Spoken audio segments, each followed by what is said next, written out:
Ladies and gentlemen, good evening and welcome back to our channel once again. And it is my hope and prayer that the video is going to find you guys in good health. Personally, I am fine, as you can see. Kisumu is fantastic, and maybe you could also let me know where you are watching the video from. The county or the country, in case you are out of the republic. Ladies and gentlemen, I want us to talk about the United States of America election, which was won by none other than Donald Trump, and why William Ruto and his team are actually in panic mode. For those who've been following William Ruto's politics since he became the president of the Republic of Kenya, William Ruto emerged as the favorite president from Africa in the eyes of the president of the United States of America, Joe Biden. In September last year, during the UN General Assembly, Joe Biden shocked the entire world when he heaped praises on William Samoei Arap Ruto. We need more voices, more perspectives at the table. The United Nations must continue to preserve peace, prevent conflict, and alleviate human suffering. And we embrace nations stepping up to lead in new ways and to seek new breakthroughs on hard issues. For example, on Haiti, the Caribbean community is facilitating a dialogue among Haitian society. I think President Ruto of I thank him for his willingness to serve as the lead nation of a UN-backed security support mission. I call on the Security Council to authorize this mission now. The people of Haiti cannot wait much longer. And most people interpreted the move as part of Biden's strategy of raising the profile of President William Samoei Arap Ruto during that time. And indeed, Joe Biden followed it by offering William Ruto state visit to White House.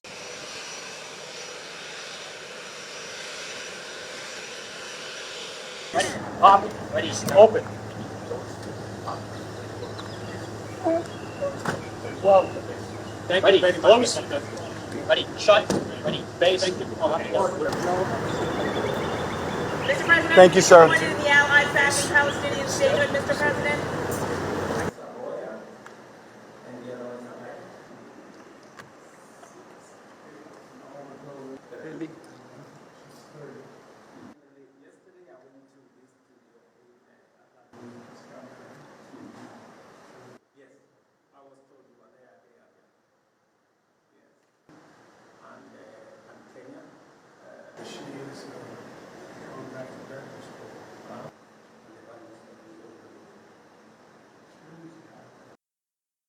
And of course, back in Kenya, Joe Biden had sent Meg Whitman as the ambassador to Kenya. And for those who follow the politics of the Republic of Kenya very closely, most Kenyans believe that Raila Odinga is currently not the president of the Republic of Kenya because of the United States of America's interference with the Kenyan's election. And that's why when it was very clear that Donald Trump was headed for victory, most Kenyans started celebrating and were actually calling for the immediate recall of the US ambassador to Kenya, Meg Whitman. Let me repeat, Kenya's largest export is the United States, and we feel Kenya is ready for liftoff as it diversifies. Let me unpack a couple of these areas. Democracy. I arrived in Kenya days before the August 22 general elections. What I witnessed was nothing short of remarkable. Kenya held what many analysts and commentators say was the freest, fairest, and most credible election in Kenyan history. The elections were observed by international and local election organizations, and the results were upheld by the Kenyan Supreme Court, and power was transferred orderly and peacefully at the time. Now, gateway to East Africa. As I said, Kenya is the gateway to East Africa. 80% of East African regional trade passes through Kenya's Mombasa port. And you all remember, during the devolution conference in Eldoret, when Meg Whitman made those statements explaining why Kenya, and Raila Odinga had to call her to order Finally, you want to tell a rogue ambassador, leave Kenyans alone. If Mandamano can lead to a dialogue between Ichungwa and Kalonzo, everything is good with Mandamano. Tell the rogue ambassador, Kenya is not United States. Kenya is not a colony of the United States. Keep your mouth shut when you hear.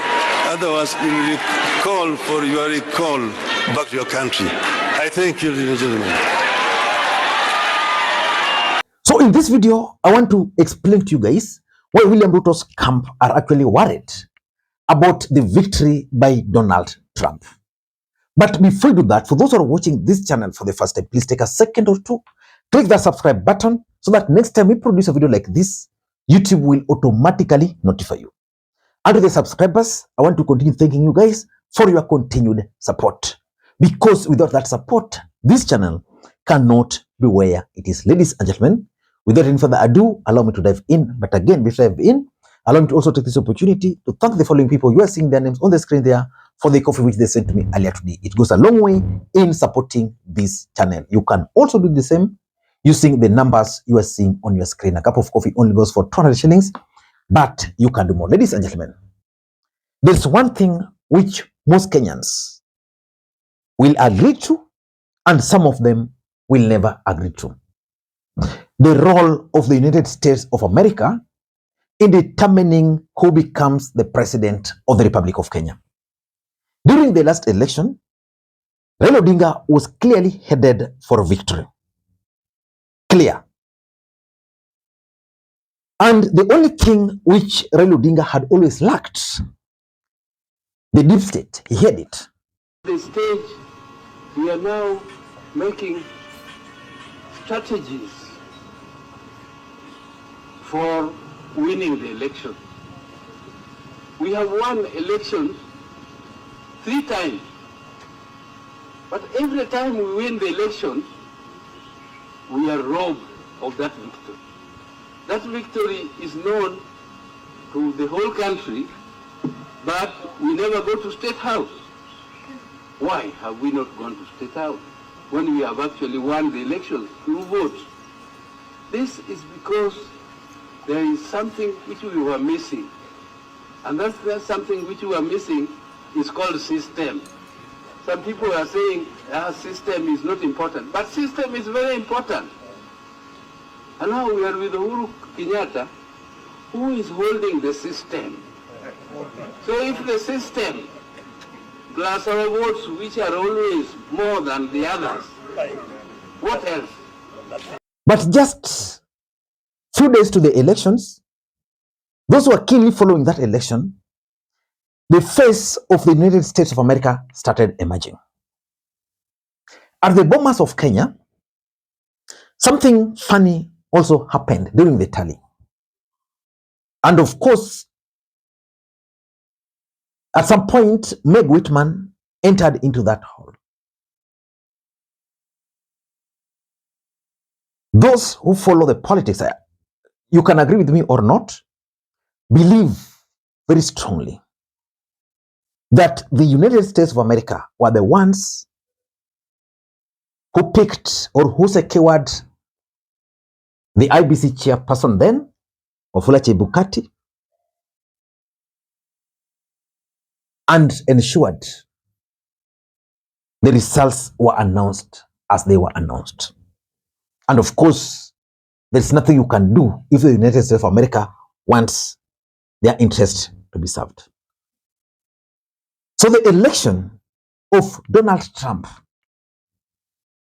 is going to be a different ballgame for William Ruto in so many ways. And this is why they are worried. Number one, shift in policy. There is this war in Haiti, which Kenya is currently involved in. Most Kenyans were opposed to that war. Kenyans involving themselves in a war which was not theirs. The courts had pronounced themselves on that matter, that Kenyan's troops should not be in Haiti. William Ruto deployed Kenyan troops to Haiti. I want to say maybe they're doing a fantastic job down there. But I doubt if down there, the residents are very happy with them. Now we have a new president who is definitely going to come with new policies and new priorities. Haiti might not be that priority. So as long as Haiti will not be the priority of the United States of America under Donald Trump, I doubt William Ruto will get the kind of profile he was getting. So we also don't know how Donald Trump will relate with Africa, even alone Kenya, with Africa in the first place. So, and with the Donald Trump we know, their priority as US is definitely going to change. That's going to be a big blow to William Ruto, because the kind of relationship William Ruto had developed with Biden, I doubt he will be able to develop it with the Trump. So that's number one. Number two, William Ruto is also going to lose a trusted ally. And at the moment, I don't want to assume that William Ruto is enjoying popularity in the Republic of Kenya. He's very unpopular. In the next few years, Kenyans will be going for another election. If the United States of America influenced William Ruto's election in the last election under Biden, the feeling is that Donald Trump might not really get interested in the election in Kenya. And even if you were to get interested, he's known to be a vengeful man. He might not want to assist Joe Biden's friends. So that's something which is worrying William Ruto and the team. Number three, Joe Biden had actually helped William Ruto to raise his profile internationally. You know, we are talking of the President of the United States of America during the UN General Assembly, mentioning the name of President Ruto. That's a sign of confidence, sign of trust, and of course, a coded message to other heads of states. In Africa, it elevated William Ruto's status to the highest level. Now that trusted ally is now gone.